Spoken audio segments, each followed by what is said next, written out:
Assalamualaikum warahmatullahi wabarakatuh.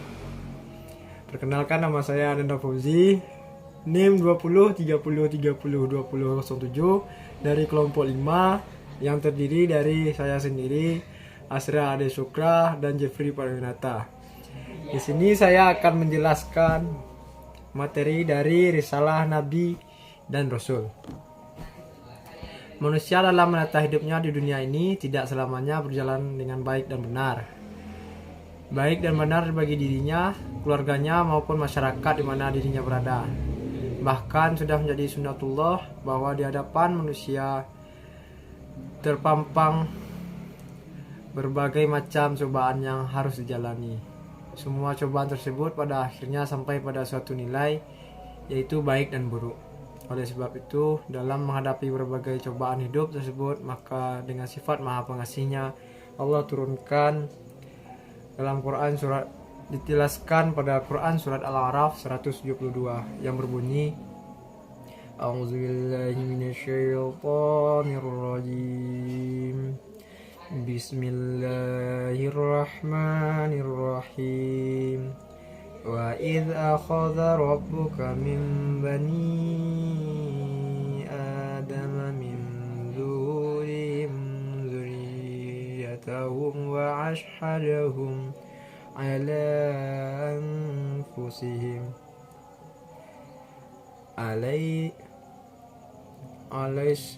alastu birabbikum qalu bala syahidna an taqulu yawmal qiyamati inna kunna an hadza ghafilin.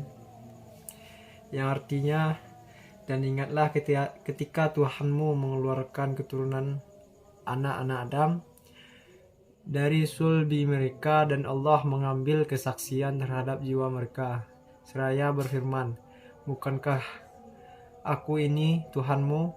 Maka mereka menjawab, betul, engkau Tuhan kami menjadi saksi. Pengertian dari al-risalah, yaitu kata al-risalah berasal dari kata risalah yang berarti mengirim atau mengutus disertai dengan beban tanggung jawab. Senada dengan itu, Abu Husain Ahmad bin Faris mengatakan bahwa kata al-risalah berasal dari kata rasalah yang terdiri dari atas 3 huruf, yang berarti itulah sebabnya seorang rasul disebut sebagai rasul karena memiliki risalah.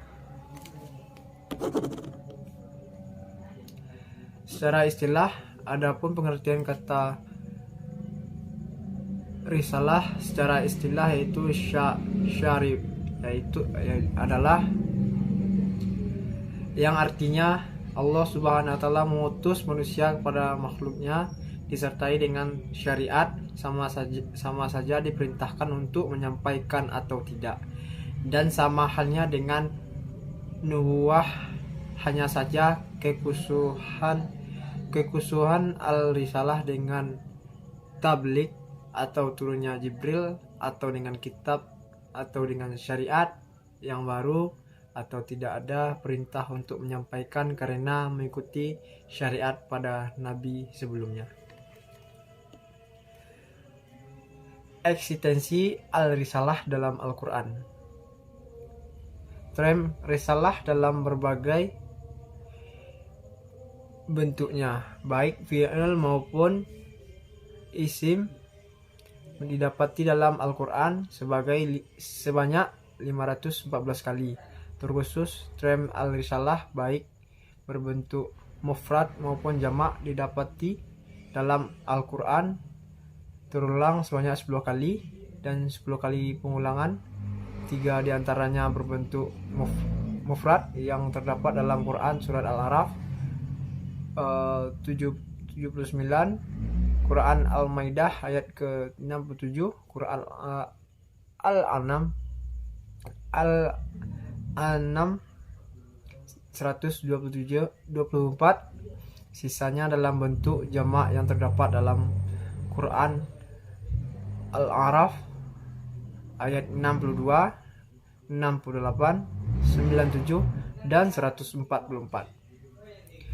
Quran surat Al-Ahzab ayat ke-39, Quran Al-Ajin ayat ke-23 dan 28. Selanjutnya dari 10 ayat tersebut, 5 diantaranya berkenaan dengan Nabi Muhammad SAW.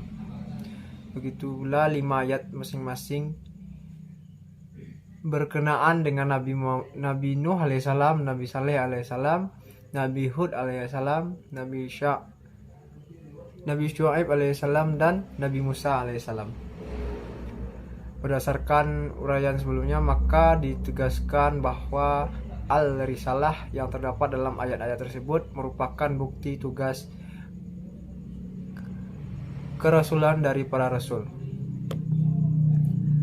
Dengan kata lain, seorang nabi dapat dikategorikan sebagai rasul apabila diperintahkan untuk menyampaikan risalah Allah kepada khalayak ramai. Pernyataan tersebut dalam didasari oleh sekian banyak firman Allah Subhanahu wa taala, diantaranya Quran surat Al-An'am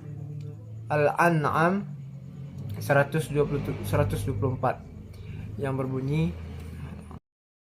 wa idza kha'atuhum ayatun qalu lan nu'mina hatta nu'ta mithla ma utiya rasulullah Allahu a'lamu haitsu yaj'alu risalatah sayusibul ladzina ajramu maghfirun 'indallahi wa jazaa'un syadidun bima kanu yamkurun. Ayat ini yang artinya, apabila datang sesuatu ayat kepada mereka, mereka berkata, kami tidak akan berfirman sehingga diberikan kepada kami yang serupa dengan apa yang telah diberikan kepada utusan-utusan Allah. Allah lebih mengetahui di mana Dia menempatkan tugas kerasulan orang-orang yang berdosa. Nanti akan ditimpa kehinaan di sisi Allah dan siksa yang keras disebabkan mereka selalu membuat tipu daya. Ayat ini adalah ayat Makkiyah yang menjelaskan pembangkangan terhadap risalah Allah yang disampaikan oleh Nabi Muhammad SAW, karena mereka merasa pengiriman terhadap risalah tersebut akan mengurangi kemuliaan diri dari derajat diri mereka di hadapan kaumnya. Itulah sebabnya mereka menuntut tugas kerasulan tersebut diberikan kepada mereka. Untuk itu Allah Subhanahu wa taala menolak tuntutan mereka. Dengan hal ini menunjukkan bahwa pengangkatan sebagai nabi dan rasul merupakan anugerah Allah semata-matanya, tidak dapat diupayakan oleh manusia. Penolakan terhadap risalah yang dibawa oleh Muhammad SAW bukanlah hal yang baru. Hal serupa juga dialami oleh para nabi dan rasul sebelumnya. Nabi Nuh alaihissalam dihujat oleh pemuka-pemuka kaumnya dengan dicap orang yang sesat. A'udzu billahi minasyaitonir rajim. Bismillahirrahmanirrahim.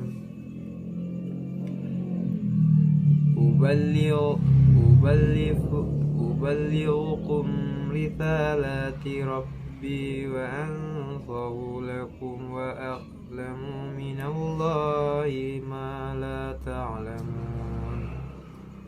Artinya, aku sampaikan padamu amanat-amanat Tuhanku, dan aku memberi nasihat kepadamu, dan aku mengetahui dari Allah apa yang tidak kamu ketahui. Dan di antaranya hal yang berkaitan dengan akidah, dan yang terpenting dari akidah tersebut adalah tauhid.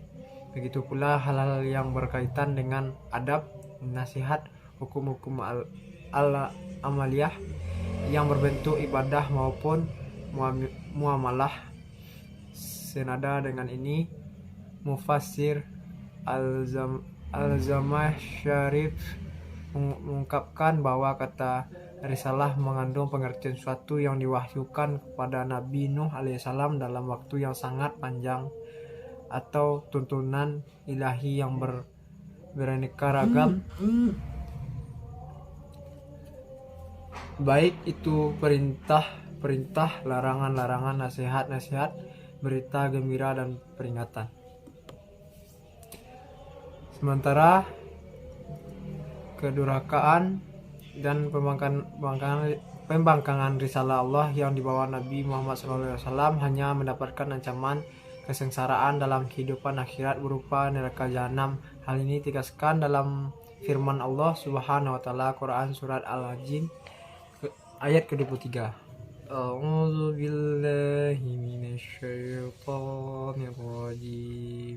Bismillahirrahmanirrahim. Illa balaghan minallahi wa risalatihi wa man ya'sillaha wa rasulahu fa inna lahu nar jahannama khalidina fiha abada. Artinya, akan tetapi aku hanya menyampaikan peringatan dari Allah dan risalahnya, dan barang siapa yang mendurhakai Allah dan Rasulnya, maka sesungguhnya baginya lah neraka jahanam, mereka kekal di dalamnya selama-lamanya.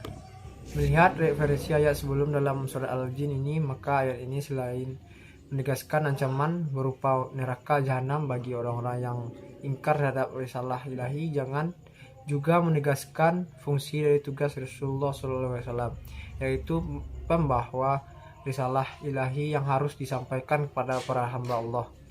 Dan penelusuran ini didapati bahwa penggunaan kata ubalikun risalah dengan fi'il mudhari dipakai apabila azab Allah belum terjadi. Sebaiknya kata ablagtukun risalah dengan fi'il madi menunjukkan bahwa azab Allah Subhanahu wa taala telah terjadi pada orang-orang yang durhaka terhadap risalah Allah Subhanahu wa taala.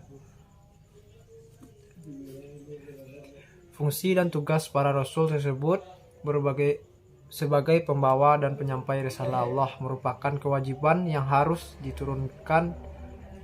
Hal ini tercermin ketika Allah Subhanahu wa taala memerintahkan kepada Rasulullah SAW untuk menyampaikan apa yang diturunkan atau diwahyukan tersebut kepada kaumnya. Perintah tersebut terdapat dalam Quran surat Al-Maidah ayat ke-67. A'udzu billahi minasyaitonir rajim. Bismillahirrahmanirrahim.